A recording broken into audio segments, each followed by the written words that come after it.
నమస్తే అండి. నా పేరు ఈశ్వర్. ఈరోజు ఈ వీడియోలో మనం యెస్ బ్యాంక్ గురించి అనాలిసిస్ చేద్దాం. 2018, 19 టైంలో ఎవరైతే ఇన్వెస్ట్ చేశారో వాళ్ళు ఒక్కసారిగా కొలాప్స్ అయిపోయారు. మీరిక్కడ చార్ట్ చూడొచ్చు ఒకసారి. రూ. 420 ఉండే షేర్ కాస్త ఇప్పుడు రూ. 20 ట్రేడ్ అవుతుంది. 18, 19 సంవత్సరంలో ఏం జరిగిందో ఒకసారి అనాలిసిస్ చేద్దాం. అప్పట్లో మనకి సీఈఓగా రానా కపూర్ గారైతే ఉన్నారు. ఈయన చేసిన మెయిన్ మిస్టేక్ ఏంటంటే ఇవ్వాల్సిన దానికంటే లోన్స్ ఎక్కువ మొత్తంలో ఇచ్చారు. అండ్ ఆల్సో వాటిని రీపేమెంట్స్ అనేవి వాళ్ళు చేయకపోవడం వల్ల కస్టమర్స్ వీళ్ళకి చాలా నష్టం అయితే వచ్చేసింది. ఇప్పుడు మీకు స్క్రీన్ మీద చూపిస్తాను మీకు ఎంతమంది ఇక్కడ కస్టమర్స్‌గా ఉన్నారు అండ్ వాళ్ళకి ఎంతెంత లోన్స్ ఇవ్వడం అయితే జరిగిందో యెస్ బ్యాంక్. ఇక్కడ చూసుకోవచ్చు హైయెస్ట్ మీకు వీడియోకాన్, నెక్స్ట్ ఎస్ఎల్ గ్రూప్స్‌కి అండ్ రిలయన్స్ గ్రూప్స్ వాళ్ళకి, జెట్ ఎయిర్వేస్ ఇలా డిఫరెంట్ వాళ్ళకి ఏం చేశారంటే థౌసండ్స్ ఆఫ్ క్రోర్స్‌ని ఇచ్చేశారు. వాళ్ళేంటంటే రీపేమెంట్ ఇప్పటి వరకు చేయలేదు. జీరో అన్నమాట. టోటల్ ఎన్‌పీఎస్ నెంబర్స్ అనేవి హైలో ఉన్నాయి. నాన్ పర్ఫార్మింగ్ అసెట్స్ అంటారు. ఇంతకు ముందు మనం బ్యాంక్ ఆఫ్ ఇండియా అనాలిసిస్ చేసేటప్పుడు ఎన్‌పీఏ అంటే ఏంటి, కాసా అంటే ఏంటి, క్రెడిట్ కాస్ట్ అంటే ఏంటి, ఇవన్నీ పారామీటర్స్ అన్ని ఆ ఒక బ్యాంక్‌ని ఎలాగ అనలైజ్ చేయాలి అని ఆ వీడియోలో చెప్పాను. సో ఈ వీడియోలో ఏంటంటే జస్ట్ మనం యెస్ బ్యాంక్ గురించి మాట్లాడుకుందాం. ఈ విధంగా లోన్స్ ఇవ్వడం వల్ల ఏమైందంటే దగ్గరగా 48,000 కోట్ల రూపాయలనైతే వాళ్ళు లోన్స్ ఇవ్వడం జరిగింది. బట్ ఇప్పటి వరకు రూ. 0 వాళ్ళకైతే రీపేమెంట్‌లో వచ్చాయి. మనీ లాండరింగ్ ఇన్వాల్వ్‌మెంట్ అయ్యిందని చెప్పేసి 2018, 19 టైమ్ పీరియడ్‌లో కథనాలొస్తే ఈ రానా కపూర్ గారి మీద ఆర్‌బీఐ ఏం చేసిందంటే ఇన్వెస్టిగేషన్ అథారిటీనేసింది. సో వీళ్ళేం చేశారంటే ఏ టు జెడ్ మొత్తం రానా కపూర్ గారి మొత్తం స్కాన్ చేసిన తర్వాత విషయాలన్నీ అప్పుడు బయటకొచ్చిన విషయం ఏంటంటే మనీ లాండరింగ్ ఉంది అని తెలిసింది వాళ్ళకి. సో బేసిక్‌గా ఏంటంటే మనీ లాండరింగ్ అంటే ఇక్కడ ఎలా ఉంటుందంటే వీళ్ళు డబ్బులు తీసుకొచ్చి యెస్ బ్యాంక్‌లో ప్రాఫిట్స్ వచ్చినట్టు చూపిచ్చారు. దానివల్ల ఏమైందంటే కంపెనీలో ప్రాఫిట్స్ ఉన్నాయి అండ్ ఇన్వెస్టర్స్ పెరుగుతూ వెళ్ళిపోయారు. షేర్ మార్కెట్ పరంగా కూడా. ఒక్కసారిగా ఈ విషయాలన్నీ బయటికి రాంగాల్నే share price and company name ఒకేసారి కొలాప్స్ అయిపోయాయి. చివరికి యెస్ బ్యాంక్‌ని కాపాడడం కోసం అప్పట్లో ఏం చేశారంటే ఇక్కడ మీరు చూసుకోవచ్చు ఎవరు ఎంతెంత ఇన్వెస్ట్ చేశారో అప్పుడు. యెస్ బ్యాంక్‌ని స్టెబిలైజ్ చేద్దామని కాపాడదామని చెప్పి. ఇట్లా స్టేట్ బ్యాంక్ ఆఫ్ ఇండియా ఆఖరికి సెంట్రల్ గవర్నమెంట్ కూడా 250 కోట్లు ఇన్వెస్ట్ చేసింది ఆ బ్యాంక్‌లో. సో వీటన్నిటిని యూజ్ చేసుకొని ఏంటంటే యెస్ బ్యాంక్ తన ఆపరేషన్స్‌ని మళ్ళీ స్టెబిలైజ్ అవుతుంది యూజ్ చేసుకొని. సో దానికోసం వేరే కంపెనీస్ అండ్ బ్యాంక్స్ ఇందులో ఇన్వెస్ట్ చేశాయన్నమాట.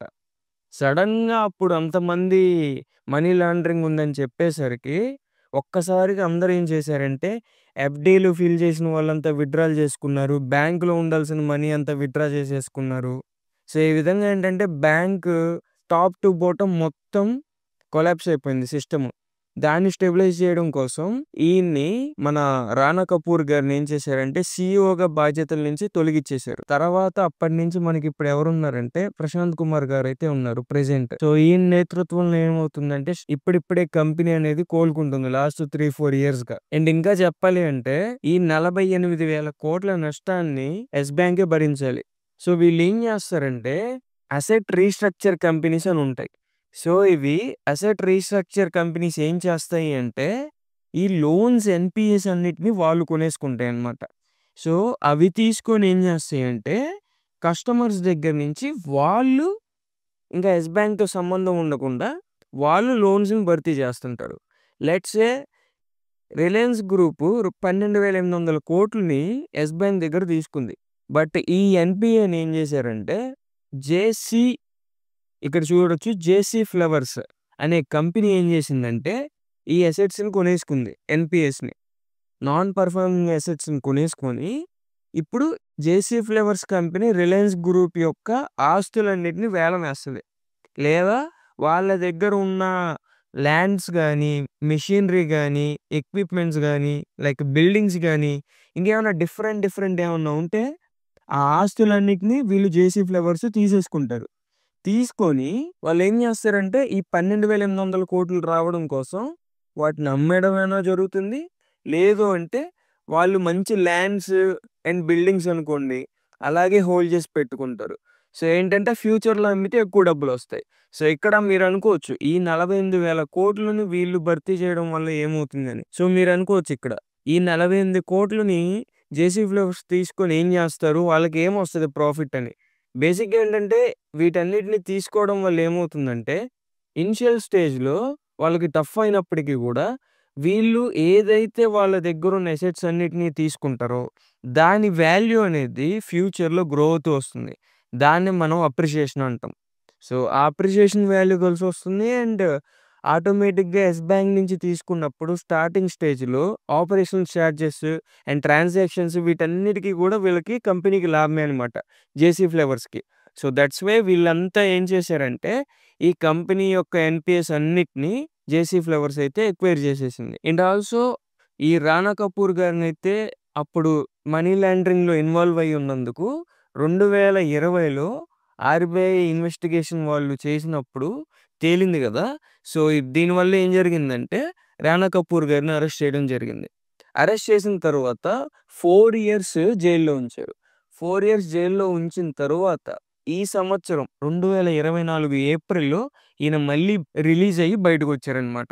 సో, ఓవరాల్‌గా స్టోరీ అయితే ఇది జరిగింది. 2018లో, 19లో. అనవసరమైన లోన్స్ ఎక్కువ ఇచ్చేసారు. రిస్క్ అసెస్‌మెంట్ ఏం చేయలేదు. సో, 2018, 19లో ఈ స్టోరీ అయితే జరిగింది. ఒక స్ట్రక్చరల్ మేనేజ్‌మెంట్ టీమ్ లేదు. ఈయన ఏది చెప్తే అదే అన్నట్లుగా అప్పుడు ఎవరికి పడితే వాళ్ళకి లోన్స్ ఇచ్చేసి, కంపెనీని డైవర్ట్ చేసేసి, నెగెటివ్‌లో ఉన్నా సరే పాజిటివ్‌లో ప్రాఫిట్స్ వస్తున్నట్టు చూపించి కంపెనీని ఏ టు జెడ్ ఏం చేశారంటే కొలాప్స్ అయిపోయింది సిస్టమ్. సో, బేసిక్‌గా ఇది జరిగిన స్టోరీ అయితే. దానివల్ల ఏంటంటే ఇప్పటికి యెస్ బ్యాంక్ సఫర్ అవుతుంది. ఇక్కడ ఎవరో 2018, 19 లేదా కోవిడ్ టైమ్‌లో తగ్గింది గదా! మళ్ళీ పెడదాం అనుకున్నోళ్ళు గూడా ఇప్పటికి స్టిల్ సఫర్ అవుతూనే ఉన్నారు. ఇప్పటికి రూ. 20 దగ్గర ట్రేడ్ అవుతుంది స్టాక్ అయితే. సో, ఒక్కసారి మనము యెస్ బ్యాంక్ యొక్క ఇక్కడ మీరు చూసుకుంటే ఎన్‌పీఎస్ నేను 2015 నుంచి చూస్తున్నాను. ఇక్కడ 18 అండ్ 19 2 కాలమ్స్ ఉన్నాయి గదా! ఇక్కడ ఎన్‌పీఎస్ చూడొచ్చు మీరు. ఎన్‌పీఎస్ వచ్చేసి 4,500 ఉన్నాయి. 4,500 ఉంది. ఇప్పుడు చూడొచ్చు మీరు మళ్ళీ 2024 మార్చ్‌కి ఎన్‌పీఎస్ 1,300 మాత్రమే ఉంది. సో, కంటిన్యూయస్‌గా ఏంటంటే గ్రాడ్యుయల్‌గా తగ్గించుకుంటూ వస్తుంది. అండ్ ఆల్సో యెస్ బ్యాంక్ ఏం చేస్తుందంటే ఈ ఎన్‌పీఎస్‌ని వేరే కంపెనీస్‌కి అసెట్ రీస్ట్రక్చర్ మేనేజ్మెంట్ కంపెనీస్‌కి ఏంటంటే వాళ్ళకి అమ్మేయడం ద్వారా వీళ్ళేంటంటే కొంచెం భర్తీ చేస్తారనమాట. ఇంకోటేంటంటే ఇక్కడ జేసీ ఫ్లేవర్స్ అనేది ఏఆర్‌సీ అంటారు. అంటే ఇందాక చెప్పినట్టు అసెట్ రీస్ట్రక్చర్ కంపెనీస్. ఆ కంపెనీలో యెస్ బ్యాంక్ 20% షేర్ తీసుకుంది. ఇది వాళ్ళేంటంటే స్ట్రాటజిక్ పార్ట్నర్‌షిప్ అనమాట. వీళ్ళ ఎన్‌పీఎస్ అన్ని భర్తీ చేసినందుకు గాను యెస్ బ్యాంక్ 20% ఆఫ్ ఏఆర్‌సీని హోల్డ్ చేయాల్సొస్తుంది. సో, ఇదొక స్ట్రాటజిక్ స్టెప్ అనమాట. అలా మూవ్ అయ్యారు. అండ్ మీరు కంటిన్యూయస్‌గా చూసుకుంటే నెట్ ఎన్‌పీఎస్ కంటిన్యూయస్‌గా తగ్గుతూ వస్తున్నాయి కంపెనీలో. దట్ మీన్స్ కంపెనీ అనేది ఇప్పుడు మంచిగా పెర్ఫార్మ్ చేస్తుందని చెప్పడం కోసం ఒక చిన్నపాటి నిదర్శనం అన్నమాట. అండ్ ఆల్సో కంపెనీ ఒకసారి అనాలిసిస్ చేద్దాం మనం. మార్కెట్ క్యాప్ 61,000 ఉంది. అండ్ కరెంట్ ప్రైస్ వచ్చేసి రూ. 19.6 అండ్ హై 32 అండ్ లో వచ్చేసి రూ. 19 నియర్లీ 52 వీక్స్ లోకి లో దగ్గరలో ట్రేడ్ అవుతుంది present. Stock P 34.2 and industry P 10.8 which is very very high అని చెప్పొచ్చు పీఈ పరంగా. అండ్ బుక్ వాల్యూ 14.3 ఉంది. సో, ప్రైస్ టు బుక్ కూడా 1.37 ఉంది. ఎర్నింగ్స్ పర్ షేర్ వచ్చేసి 0.59 and face value 2. Face value 2 ఉందంటే స్ప్లిట్స్ గాని, బోనస్ గాని ఎప్పుడో జరిగే ఉంటాయి. సో, ఒకసారి చూద్దాం అది కూడా ఎప్పుడైందో. సో, లాస్ట్ స్ప్లిట్ డేట్ కూడా చూసారా? 2017 సెప్టెంబర్ 21. పీఈజీ రేషియో చూసుకుంటే -6.20. దట్ మీన్స్ ఫ్యూచర్‌లో గ్రోత్ ఉన్నట్టుగా అయితే కనిపించట్లేదు కంపెనీలో నాకైతే. పీఈజీ రేషియో వచ్చేసి మైనస్‌లో ఉంది. -6.20 అండ్ పీఈ రేషియో చూసుకుంటే 1 ఇయర్‌గా చూద్దాం. ఎర్నింగ్స్ పర్ షేర్ అయితే కంటిన్యూయస్‌గా పెరుగుతుంది. ఇక్కడ చూసుకోవచ్చు మీరు. అందుకే ఇప్పుడు మనకి పీఈ కూడా మన మీడియన్ పీఈ కంటే కిందుంది. Which is showing undervalued అనమాట. అండ్ 3 ఇయర్స్‌గా చూసుకున్న అండర్ వాల్యూడ్ గానే ఉంది. 5 ఇయర్స్‌గా కూడా అండర్ వాల్యూడ్ గానే ఉంది స్టాక్ అయితే. ప్రోస్‌లో ఒక్కటి కూడా లేదు. బట్ కాన్స్‌లో చానా ఉన్నాయి ఇక్కడ. ఇక్కడ వాళ్ళ లయబిలిటీస్ చూసుకుంటే 8,11,922 లయబిలిటీస్ అయితే ఈ కంపెనీకున్నాయి. And peer comparison all other banks ఇక్కడొస్తాయి. అండ్ క్వార్టర్లీ రిజల్ట్స్ చూసుకున్నట్లయితే క్వార్టర్ ఆన్ క్వార్టర్ అయితే ఇంప్రూవ్‌మెంట్ ఉంది. రెవెన్యూ పరంగా అయితే. అండ్ ప్రాఫిట్స్ కూడా ఏంటంటే 223,00,00,000 నుంచి లాస్ట్ 3 ఇయర్స్‌గా ఇప్పుడు 567,00,00,000. క్వార్టర్‌లీ బీట్ చేయగలిగింది. అండ్ ఇయర్ ఆన్ ఇయర్ కూడా బీట్ చేయగలిగింది. లాస్ట్ 10 ఇయర్స్‌గా చూసుకున్నట్లయితే కంటిన్యూస్ గ్రోత్ అయితే కనిపించింది మనకి రెవెన్యూస్‌లో. అండ్ నెట్ ప్రాఫిట్‌లో కూడా మీరు ఇక్కడ చూసుకోవచ్చు.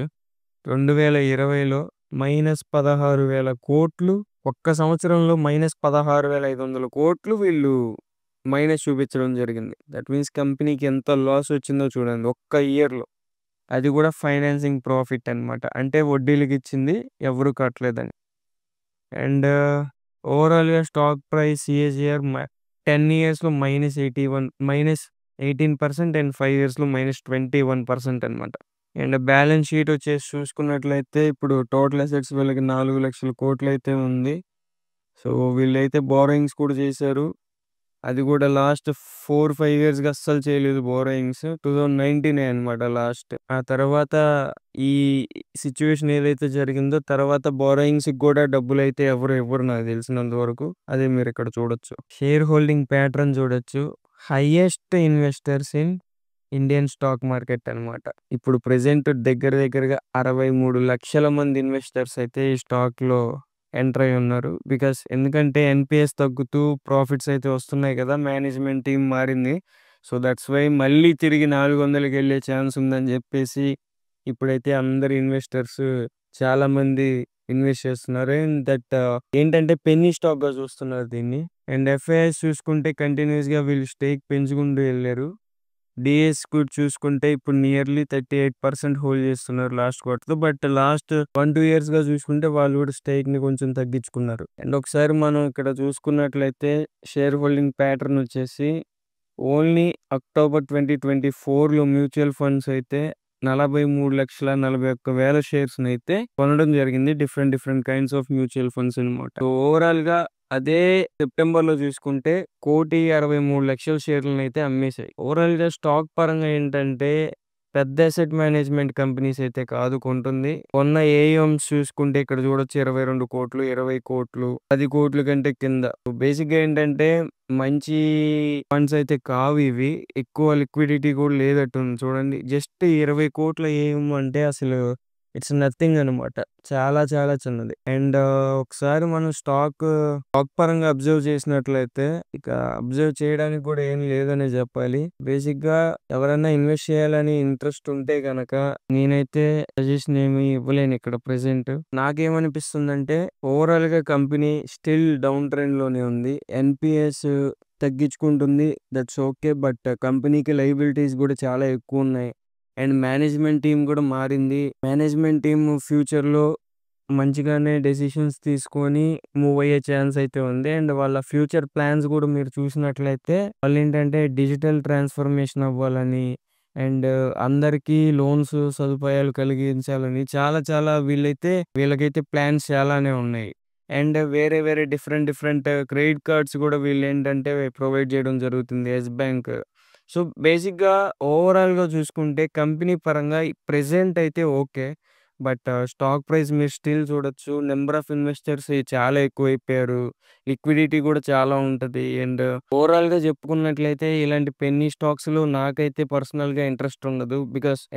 నేను ప్రీవియస్ వీడియోస్‌లో చెప్పినట్టు నేను ఎప్పుడైనా సరే ఎన్‌బీఎఫ్‌సిస్ అండ్ బ్యాంక్స్‌లో ఇన్వెస్ట్ చేయాలి అంటే only stock price, management team and ఎన్‌పీఎసే కాదు. ఆల్ అదర్ ఫ్యాక్టర్స్ కూడా మనం ఒకసారి అనలైజ్ చేసుకొని మాత్రమే ఇన్వెస్ట్ చేయాలి. బేసిక్‌గా నేనైతే ఈ కంపెనీలో ఇన్వెస్ట్ చేస్తానంటే నాకు ఇంట్రెస్ట్ అయితే పర్సనల్‌గా లేదనమాట. So that's why I'm not interested in this company to invest అనమాట. అంటే మీరైతే ఇన్వెస్ట్ చేసుకోవాలి అనుకుంటే గనక ఇది మీ ఓన్ రిస్క్ అనమాట. సో స్టిల్ మీరిక్కడ ఇన్వెస్ట్ చేసినా సరే ఇక్కడ దాకా వచ్చిందంటే చూడండి మీరు. ఫర్ ఎగ్జాంపుల్ రూ. 32లో ఇన్వెస్ట్ చేస్తుంటే ఇప్పుడు -41% అంట. సో హై వాలటాలిటీ ఉన్న కంపెనీ కాబట్టి మీరేంటంటే అవాయిడ్ చేస్తేనే బెస్ట్ అని నాకైతే అనిపిస్తుంది పర్సనల్‌గా. నేను చెప్పానని మాత్రం ఇన్వెస్ట్ చేయొద్దండి. ఎందుకంటే హై వాలటాలిటీ కంపెనీ అని మీకు ముందే తెలుసు. అండ్ ఆల్సో ఇప్పుడు నేను చెప్పిన ఇన్వెస్ట్ చేయమని స్టిల్ పడిందనుకోండి కిందకి. సో నేను కూడా ఏం చేయలేను కదా! సో దట్స్ వై నేను చెప్తుంది. సో హై వాలటాలిటీ కంపెనీ ఎవరికన్నా ఇంట్రెస్ట్ ఉంటే గనక ఈ కంపెనీని బాగా ట్రాక్ చేయాలి మీరు. అండ్ మనకు తెలీదు మళ్ళీ రీబౌండ్ అయ్యి ఆ 400 ప్రైస్‌కి ఎప్పుడొస్తుందో కూడా తెలీదు. అసలు వస్తుందో రాదో కూడా తెలీదు నాకైతే. అండ్ ఇక్కడ చార్ట్ ప్యాటర్న్స్ మనకి అసలు ఏం పనికిరావన్నమాట ఈ పెన్నీ స్టాక్స్‌లో. ఈ వీడియో ఓన్లీ ఎడ్యుకేషనల్ పర్పస్ కోసం మాత్రమే తీసింది. మీ ఓన్ అనాలిసిస్ చేసుకున్న తర్వాత మాత్రమే ఈ కంపెనీలో ఇన్వెస్ట్ చేయండి.